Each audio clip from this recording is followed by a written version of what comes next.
Hello, and welcome to 100% Real with Ruby. Today is a mini-sode on the most voted topic on my Instagram stories, and one that I honestly see most of you struggling with, and that's building muscle is so much harder, so much more challenging than just simply losing weight. Yeah, because gaining muscle, turning up, getting lean, while there's so much hype around the summer shred, around getting the bikini body, no one talks about the actual grind to build a muscular body. Well, a femininely muscular, athletic looking body. It's not a quick diet hack, and just cutting calories isn't going to get you that leaner look. It takes a whole other level of dedication, whole other approach, and you honestly need so much more strategy for it. And that's what I'm going to be talking about in this episode. I'm going to dig into why it's tougher, why and how it's different from weight loss, and what mindset and approach needs to be considered when you are tackling this so-called challenge. Because if you're over 35 and you've never spent one solid year focused on building muscle, think about this. After 30, you start losing 1% of muscle per year. That's 10% of muscle per decade. That's if you're not actively working to maintain it. And that's kind of what lifting does. Like, if you're lifting weights, that doesn't mean that you're building muscle. That's enough to maintain it, unless you have a specific strategy to then make sure that you're forcing change to build the muscle, which is where a lot of people kind of get it wrong. And this is why building muscle is so much harder. And getting lean or toned is the result of revealing the muscle that you built in that phase. No amount of fat loss or dieting is going to change that. So if you've never built the muscle, getting lean isn't going to get you that strong look that you want. And I think that's the hardest part, because we don't know what's on the other side of our actions. And when those actions are telling you to get out of a calorie deficit, to eat more food, to stop focusing on fat loss for a good year or so, it's scary. Anyway, let's dig into this. So the real challenge compared to weight loss is, I guess social media can be blamed for this, because when people think about getting fit, they usually think about slimming down, toning up, fitting back into old jeans, but the body that they're envisioning is this lean, defined look. And then you look on Instagram, you look in the gym, and you're seeing these leaner bodies. You think they look smaller than what you are now. You think they look leaner than what you are now. So it's kind of like the obvious in our head is, okay, we need to like cut carbs or just do more training, do more cardio, do more HIIT, do more something that's going to get us to that leaner, harder look. And I'm saying that because that is the thought process that had me falling into that trap over and over again. And I know that many clients, when they came to me, said that that's what they were doing all those times before. And one particular client who's seeing the most success right now, she had a coach before. And it was more like a trainer that just gave into what she said, that she never challenged my client when my client was getting uncomfortable with eating more food. So they did a couple of builds, quote unquote, but they never lasted long because my client was never comfortable. And then she'd want to go back into the diet. And I challenged my client every single time. And she challenged me so many times. And I've just put her in a place and I explained it to her. She did the work. And that's the hardest part, that work you need to do to get there. She did the work to force herself into a surplus. She had to upsize her clothes a good, I think, 3 times. But she came from an extremely under-muscled, skinny, fat look. And that's what it requires for her starting point. And we all have different starting points. And that's where you need your own coach to guide you. But I'm going to try to break it down so that you can have some actionable takeaways from this. Because ab workouts and endless runnings they just don't make it here. So first things first, when we're talking about losing weight, we're usually talking about a calorie deficit. Eat fewer calories than you burn, and over time you'll see the scale go down. Is that fat? Who knows? Is that muscle? Who knows? Sometimes it is. Cutting calories is like the mainstream default approach, main thing now, because it's straightforward. If you want to lose weight, eat less. Building muscle is a different story. Building muscle isn't just about hitting the gym or lifting weights from A to B. You need the consistency there. You need the intensity there.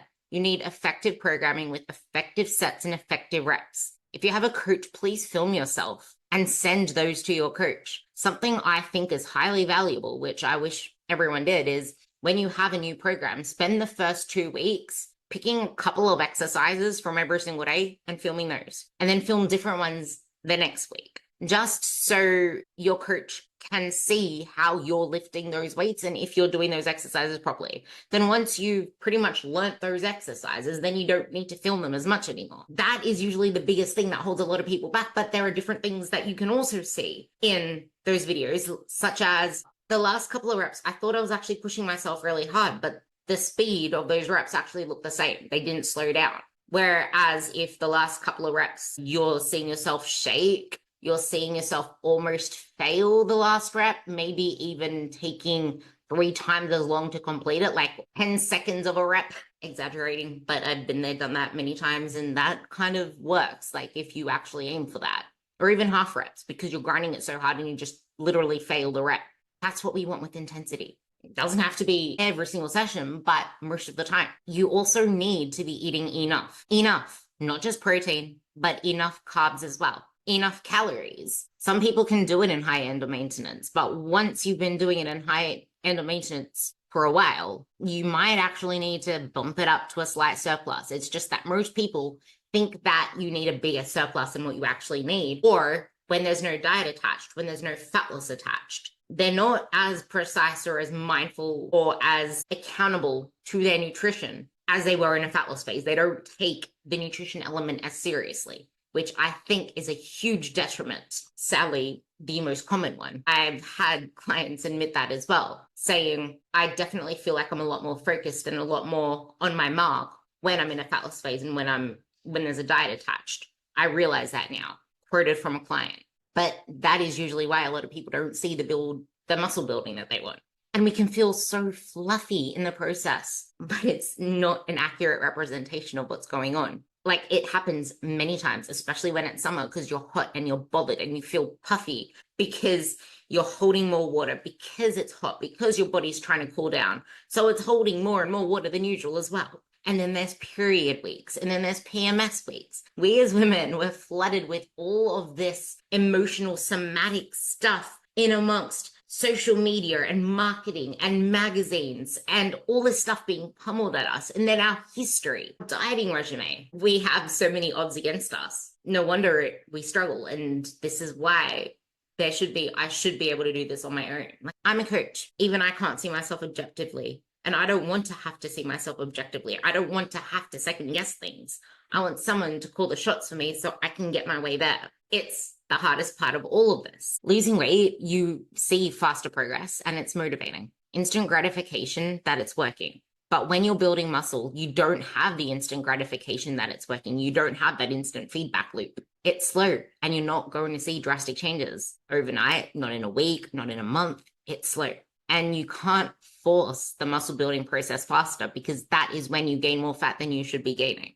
And I'm not a bulk and cut coach. I'm a let's build. Let's get you into a high end of maintenance and then start feeding you into a slight surplus so that we can see results, and we can always pull you out of a slight surplus and put you into a maintenance phase. I put most of my clients into maintenance phases for quite a while until we build up their training capacity. A lot of them can see massive changes in maintenance if they push themselves in their training sessions. And then when I feel like there's a bottleneck on their progress in the gym, bottleneck on their performance, bottleneck in all these areas, that's when I then start to push a slight surplus. I am not someone that just freely puts people into a slight surplus, because it's just the same as a deficit. You don't just put yourself into these 2 phases that are outside of the norm. Like maintenance, so like that's where most progress happens, and then graduating into the slight surplus. Okay, so the 3 main reasons that building a lean physique is almost like a genie only type of wish. Hey, Aladdin, can I have that lamp? Thanks. Like that's pretty much how it is. Like, we need Aladdin in our lives. We need a different mindset, and to truly work on our mindset, which is a really difficult thing to do because it's not tangible. And our history kind of keeps us stuck because of the fear. So instead of just focusing on calories, which is all you really need to focus on when you're in weight loss, you need to be strength training 3 to 5 times a week. You can maintain muscle with 2 times a week, but to build 3 to 5 times a week, you can't just follow a generic plan. You can't just follow a training app, and you can't go changing it every 4 weeks just because it's a new month. And you can't go changing it just because you feel like you're not progressing on a movement, because it's usually in the first 2, 3, 4 weeks, you start seeing the most progress in your movements. And then after that 4th week, people usually get bored and stale, and then they want to look for new things because things aren't progressing like they used to progress. And that's how it should be. Because in the first 4 weeks, you're only just learning that movement. Your body's getting better at it, which is why you're able to get stronger and stronger at it and add the reps. But then after that bottle point, that's when you're forcing it. That's when you start to realize that you might slide back a little, you might go up a little, and it's just like this undulating thing. This is why you need a solid structure. You need that structure for progress, the structure for improvement, so you are getting better, stronger, and learning to push yourself closer to failure, to stimulate growth. You don't just want to be working hard and creating a lot of fatigue without creating the stimulus that you need for results, which you could be overdoing the stimulus you need for results and not getting the results because now it's not matching your recovery. And recovery isn't just rest days. It's how's your nutrition, it's how's your sleep, how's your stress management, how's your movement outside of the gym. Because movement outside of the gym is also a huge part of hormones recovery because that gets the blood flowing. So we already covered high protein intake is really important for maintaining muscle and for building muscle. Proper support from carbs also for maintaining muscle in a deficit and building muscle outside of a deficit, and enough calories in both senses because you don't want to starve fat loss. You want to fuel fat loss. That's the difference. Like there's a difference between weight loss and fat loss. In fat loss, to get lean, there's still so much strategy that you need for fat loss versus weight loss. Like weight loss is so easy. This other stuff, when you're actually prioritizing muscle and metabolism and hormones and all the good shit, that's when shit gets hard, and that's why you need a coach. The challenge of seeing progress is one of the biggest aspects of muscle building that gets people off the wagon because it isn't as quick. And that's number 2 reason why building a lean physique is hard. The challenge of seeing progress. You won't see changes right away, and the nature of muscle growth can make it feel like nothing's happening. Unlike weight loss, where you can see the scale go down or you can see yourself look visibly leaner, maybe see some veins popping, depending. It's just a hell of a lot more patience. And the 3rd reason why building muscle is difficult and getting lean is difficult is the cultural narratives that make it harder, or our attachment to our older clothes. It's almost like if we don't fit in our clothes, we are failing. It's a bad sign. In a world saturated with quick fix diets and these summer shred programs and bikini body advertising, it's so easy to just want to jump into a fat loss phase because it's summer or because you feel fluffy one day. And the contrast of, oh my God, they're living their best life, and you attribute it to them being lean just because you feel so uncomfortable in your body right now. One of my sayings is you compare your worst emotional and feeling state to what you perceive to be someone's highlight reel.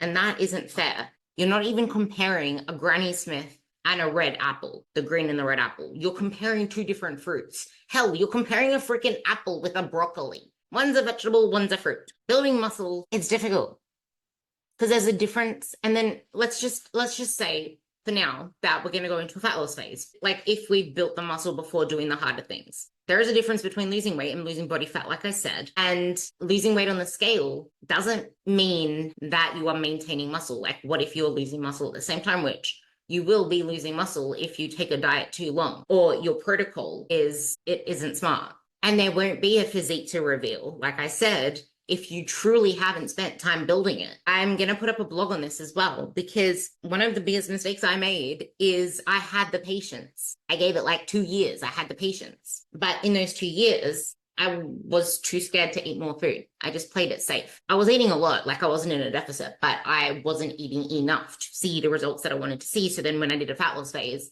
I looked the damn same. But before that period of time, I was doing mini bulks for like 4 to 6 months, thinking that I built enough because I like tried to force it faster. And then I'd force the fat loss faster. And then time after time, I'd just look worse and worse. And that is when I decided I'm going to have some patience and do a longer build. But then in that longer build, I never ate enough to get to where I wanted to be. And then that's when I actually took the leap and swapped my coach to one that cost 3 times as much as the one that I was with. But it was my coach, which is the people, my mentors that I'm still with, that completely changed the game for me. They shifted the way that I thought about things, and I had to do a lot of challenging myself. And the one thing that he said that stuck with me is stop focusing on dumb shit. every single time I complained with my body image concerns and all the scale things and everything that I texted him when I freaked out or just put into check-ins, stop focusing on dumb shit. He didn't even entertain it. Like, I wish I could be like that with my girls, but I feel bad. But the fact that he didn't entertain it and he kept focusing on the shit that I should be focusing on actually helped, because I fell in love with that shit. And then I started asking him, can I have more food? Please, I want more carbs. I want more carbs. I want to join the 400-gram club. I want to join the 500-gram club, when I was too scared to even eat 200 grams before. But that's the thing, like, building muscle isn't just a physical shift. It's a psychological one. Many people find it tough because the visible progress is so much slower. And that's when the doubts come in. Am I on the right path? I don't want to commit to this path for longer just in case it's taking me in the wrong direction and then I have to undo it all again. And then what if I end up in a worse place? And what if I actually put on more body fat? I don't want to risk that. So I'm just going to play it safe just in case. So I might just like tiptoe into it. Like, you're either leaving one foot out the door or you're not giving it your full 100% because you're doubting the process that you're on. So that's something to keep in mind. So I spoke about the building muscle part and I spoke about the difference between weight loss and fat loss, but I think it's worth just revisiting the common pitfalls and the social pressures, because I honestly think that that's one of the biggest things that gets most of us undone. The pressure to shred, because one of the biggest challenges is the constant pressure to be lean, especially around certain times of the year. And it's usually from things that we're seeing online and comparisons. And when we feel uncomfortable within ourselves or when life is chaotic around us, it's so much easier to just want to control our food and want to, like, it's like reactive dieting. Or I actually find most people are most body insecure and want to diet and want to fix themselves when they realize that they haven't been doing what they said they wanted to do.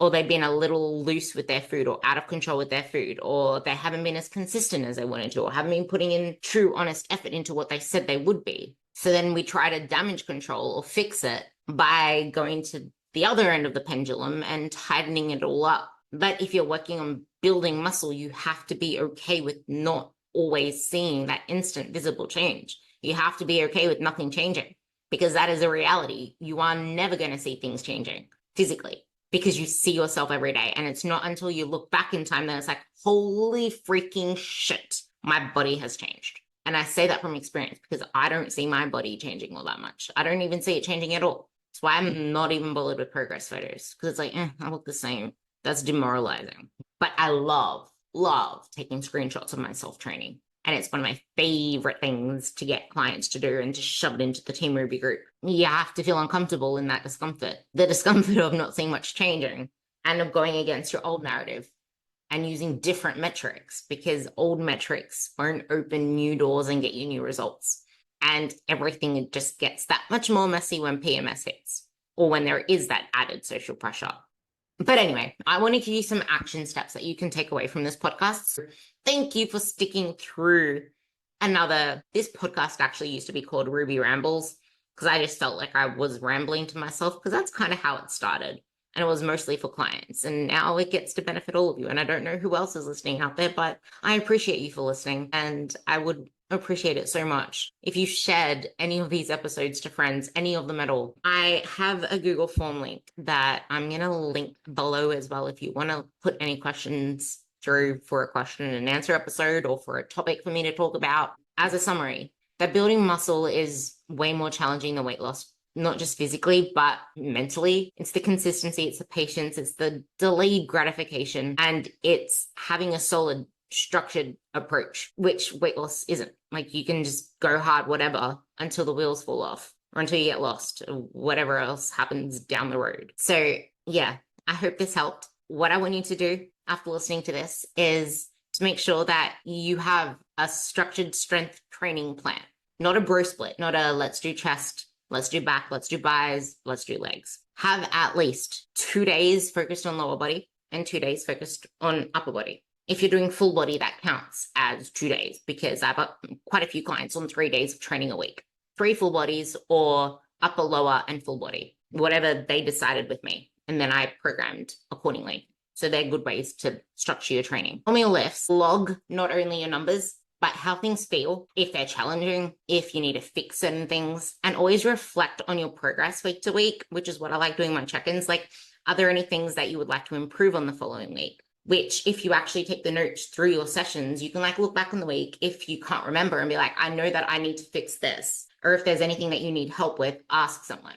If you have a coach, ask the coach if they can keep an eye out on a certain thing the next following week to give you a little bit more feedback. The second thing is to double check your nutrition. Make sure you're eating enough protein. Make sure you're eating enough fruit and veg. And make sure you're fueling yourself with enough carbs, especially before you work out. And just enough carbs in general, because it's not just your pre-workout meal that matters. You need to be eating enough through the day to help with your recovery. If you're not recovered and not balancing recovery with your training, you're not going to grow the muscle that you want. And you need to shift your mindset to be okay with slow progress and to ask yourself if what you are doing is going to take you to where you want to be. Is what you're doing moving the boat? Just always ask yourself that. Is this going to move the boat? Or are you going to look back in 2 years' time and admit that you were playing it safe because of some sort of fear? So yeah, I spoke about pretty much why muscle building is harder. I spoke about the difference between weight loss and fat loss and why this shit actually takes a lot more strategy. And also the fact that it's not your fault. Society's focus on quick fixes and dieting for certain seasons, and there's certain slang like, what the freaking hell is winter arc? Like, goodness, do we need another term? Keep grinding, and please leave me a 5-star rating and reach out if this helped you, if there's any takeaways that you would like to share, or if there's something that you feel I should have went into a little bit deeper. I also want more feedback on these because I want to make them serve you, and I'm trying not to make them longer than 20 minutes. Love you all, and thanks for tuning in.